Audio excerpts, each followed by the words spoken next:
Olá pessoal, bom dia, boa tarde, boa noite para quem está assistindo essa aula. Eu sou o professor Gustavo Matarazzo e hoje nós vamos falar sobre behaviorismo, mas mais especificamente sobre o behaviorismo na teoria das organizações, certo? Então, para a gente começar,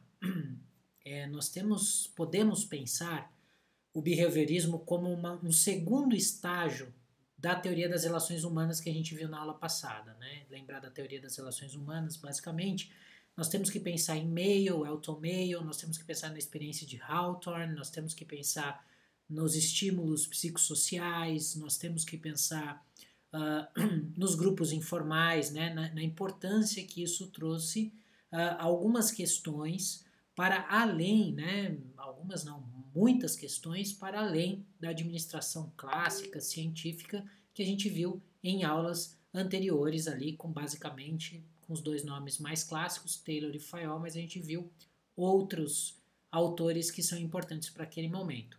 Então, uma das coisas que a gente pode entender é que o behaviorismo que nós vamos ver agora é como se fosse uma adaptação, mais do que uma adaptação, uma evolução mesmo das ideias das relações humanas, né? Se entende, uma das críticas que nós vimos também principais à escola, ao movimento das relações humanas, é que a satisfação do trabalho ela gera por si só a eficiência, né? Então isso é visto como um grande problema aí dentro do movimento das relações humanas, porque é visto como uma concepção um pouco ingênua de todo o processo. Bom, aí o behaviorismo, e esse nome vem disso, ele dá uma ênfase muito importante e muito central para todo o movimento teórico no comportamento humano. E aí nós vamos ter um ponto, quando nós estamos falando de comportamento, que é super importante para a gente entender esse todo, que é a questão da racionalidade. Se nos dois movimentos, nas duas escolas, nas duas correntes teóricas anteriores, nós não lidamos muito bem com racionalidade e mais ou menos nós até levamos em conta de que o homem sempre vai tomar a melhor decisão, a decisão, vamos dizer assim, com características mais perfeitas para aquele momento. O behaviorismo vem colocar um ponto de interrogação aí bastante importante, que ele vai dizer assim, ó, a racionalidade ela tem limites. E esses limites eles são impostos por várias coisas, como as qualificações, os hábitos, os valores e os conhecimentos dos sujeitos. Então, quando a gente vai tomar uma decisão, nossa qualificação profissional influencia, nossos hábitos, ou seja, as vezes que nós lidamos com essas perspectivas, influenciam nossos valores, aquilo que importa para a gente, aquilo que é importante para a gente, também é um padrão de influência e o próprio conhecimento técnico que a gente tem sobre as questões. Então, o behaviorismo ele vem trazer para esse movimento iniciado pela Escola das Relações Humanas um novo padrão tanto teórico quanto metodológico no sentido de fazer pesquisa, né? Porque ele traz outras coisas. O ponto fundamental é de ultrapassagem de ideias pré-concebidas das relações humanas, de problematizar essas ideias. E uma dessas ideias é a questão da racionalidade. E aí ter uma atitude mais de um pesquisador mesmo, de pesquisadores, uma atitude mais científica no sentido de ser analítica e de fazer experimentos para testar aquilo que funciona e aquilo que não funciona. Muito bem, então a gente tem algumas grandes figuras que eu trouxe para vocês aqui. O primeiro, e as fotos ali estão em sequência, né? O primeiro é o Herbert Simon, ele viveu de 1916 até 2001 e ele focou o trabalho dele na tomada de decisões e limites da racionalidade. Ele é bastante famoso porque ele ganhou um prêmio Nobel e etc. Então ele é bastante famoso e bastante importante para a gente entender. O segundo pensador aí, e não necessariamente eles estão em ordem, mas a gente colocou talvez numa ordem assim de importância para o movimento, é o Chester Barnard. Ele também entendeu a tomada de decisões, mas ele colocou mais do que o limite da racionalidade, ele colocou assim, um administrador, um gestor, o que ele faz? Ele toma decisões, e a partir daí ele desenvolveu suas teorias. O outro é o Francis Likert, e ele 1903 a 1981, por mais que eles tenham diferenças aí, mas mais ou menos eles tiveram períodos teóricos ou períodos de produção científica similares, por vezes eles conviveram em conjunto e leram um dos trabalhos do outro e se influenciaram mutuamente. Isso é importante também.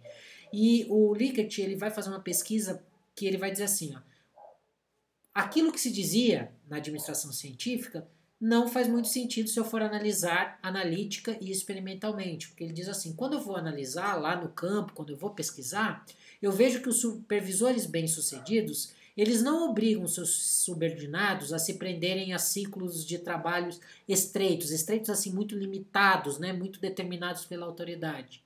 E, na verdade, eles se dedicam à formação de grupos, né, e que esses supervisores bem-sucedidos, então, eles não ficam ali naquelas estruturas de autoridade muito estreitas, que faz, na verdade, uma grande estrutura com muitos supervisores, mas eles formam bem grupos. E aí ele vai trazer algumas outras ideias que, na verdade, vão colocar em questão muitas das concepções, sobretudo da teoria clássica e científica. E aí, talvez um dos mais conhecidos, assim, do grande público, e nas escolas de administração a gente fala bastante dele, é o Douglas MacGregor.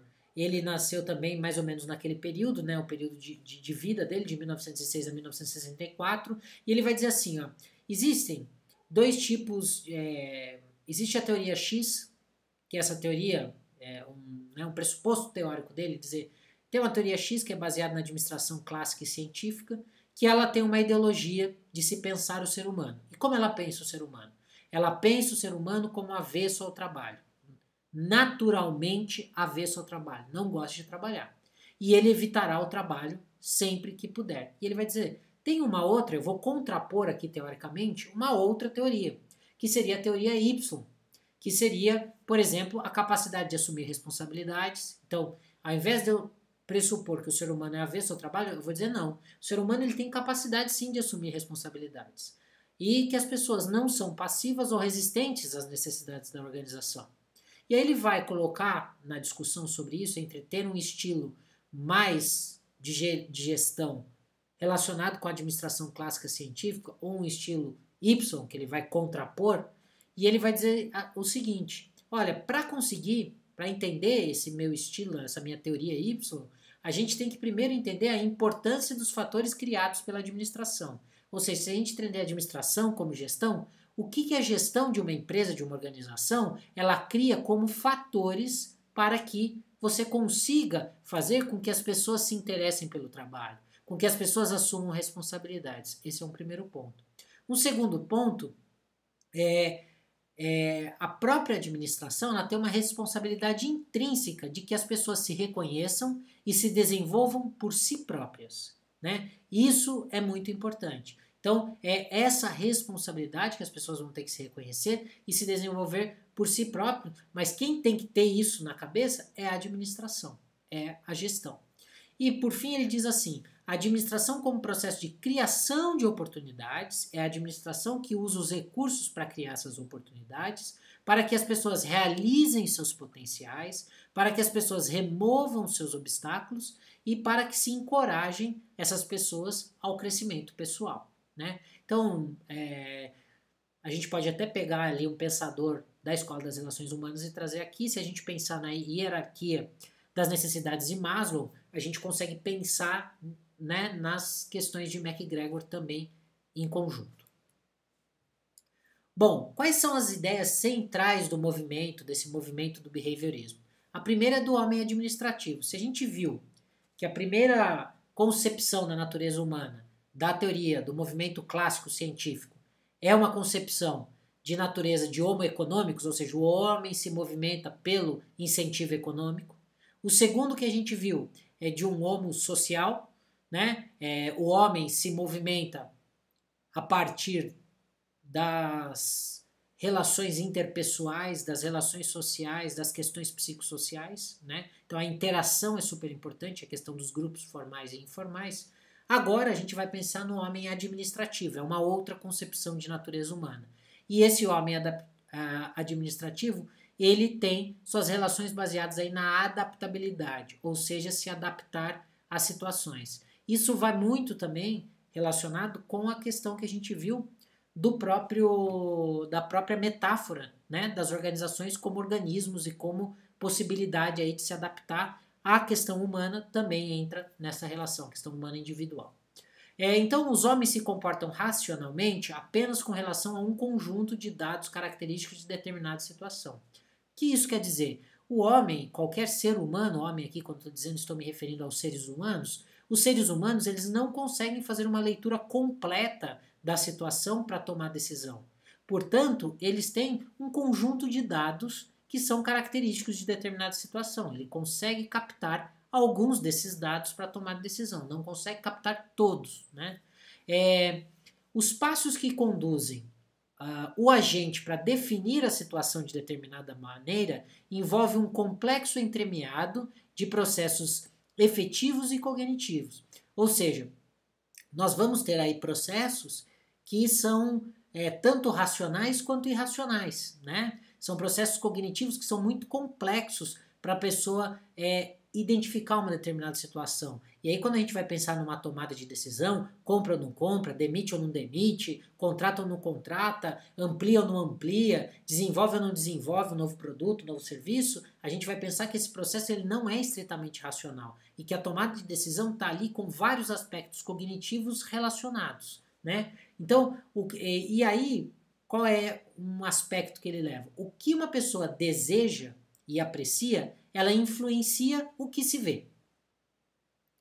E o que se vê, o que deseja e o que aprecia. Então há uma inter-relação entre se eu desejo e aprecio uma determinada coisa, aquilo que eu vou ver, é claro que eu vou tentar achar essas características naquilo que eu estou vendo, na situação que eu estou analisando e etc. E isso que eu vejo também influencia naquilo que eu desejo e naquilo que eu aprecio. Então é esse jogo de palavras aí que pode ser interessante para a gente entender a questão da situação e da tomada de decisão, sobretudo de uma tomada de decisão fundamentada numa racionalidade limitada e não numa racionalidade numa máquina perfeita e etc. Né? Então aí nós vamos para esse segundo ponto, que é a tomada de decisão. Então há uma seleção consciente ou inconsciente de determinadas ações. Então quando a pessoa está lá no dia a dia da gestão, ela toma decisões conscientes e inconscientes, né? É essa complexidade natural ao ser humano. Um grande número de alternativas sempre é possível e elas não podem ser reduzidas àquela que será efetivamente levada a efeito. Ou seja, eu não consigo ter todas as possibilidades, nem avaliar todas as possibilidades. Aquela que eu tomei de decisão é uma dentre várias que às vezes nem estão no meu radar aí. Então, é sempre essa questão. Então, essa seleção da decisão que eu vou tomar não necessariamente é consciente, deliberada e racional. Isso é importante, traz esse elemento do subconsciente, daquilo que a gente não consegue racionalizar, daquilo que a gente não consegue sistematizar necessariamente de forma racional. Então, ao mesmo tempo que a gente pensa que uma empresa ou uma instituição ou uma organização tem uma hierarquia de cargos, a gente tem uma hierarquia de decisões. E essas decisões que a gente vai tomando, daquelas que são mais importantes, mais amplas, menos amplas e etc., elas provocam outras decisões. Então, a partir do momento, por exemplo, que você toma uma decisão de mudar um determinado horário de trabalho, você vai ter que ter um monte de outras decisões ali de como as coisas vão se organizar, como o processo vai acontecer, enfim. Quando você institui um novo processo de segurança numa linha de produção, essa decisão vai provocar um monte de outras decisões que têm que serem tomadas, que são decisões menores que aquela, ou às vezes decisões que vão conflitar com aquela, enfim, é essa a ideia de hierarquia de decisões. Então, e essa decisão tomada, ela é a melhor solução, mas não é a melhor solução de todas. Frequentemente, ela está relacionada à melhor solução dentre aquelas circunstâncias. Então, uma das coisas do behaviorismo é que ele trata a capacidade de tomada de decisões como um atributo individual de cada indivíduo. E você tomando uma decisão, eu tomando outra, aquele outro tomando outro tomando outra, vai difundir a tomada de decisão por toda a organização. E aí as organizações que conseguem lidar melhor, se adaptar melhor a esse conjunto de tomada de decisões, são aquelas que têm maior possibilidade de sobrevivência e de desenvolvimento. Bom, dentro aí também, né, que a gente falou, tomada de decisão, racionalidade, tem autoridade e aceitação. As outras correntes, elas entendem muito a autoridade com o aspecto de um fenômeno legal, ou seja, se está lá na empresa, na norma da empresa, que tal pessoa manda em tal pessoa, está feita a autoridade. E os behavioristas vão dizer, não é bem assim. A autoridade ela também é um fenômeno psicológico. E aí eles identificam aqui 4 formas de ter formas de autoridade. Então, autoridade por confiança, ou seja, você tem autoridade sobre outra pessoa, tem uma relação de autoridade a partir do momento que essa pessoa tenha confiança naquela figura, que ela tenha visto a atuação anterior daquela figura e entende que ela tem uma boa reputação para estar tomando aquela decisão. A autoridade também pode vir por identificação, que você admite a autoridade de uma pessoa ou de um grupo que você identifica profissionalmente, socialmente ou de qualquer outra forma. Por exemplo, olha, eu acredito que aquela tomada de decisão é boa porque veio de um profissional da engenharia. Ou eu acredito que aquela decisão é boa porque veio do meu amigo. Então, né, uma identificação profissional ou talvez social.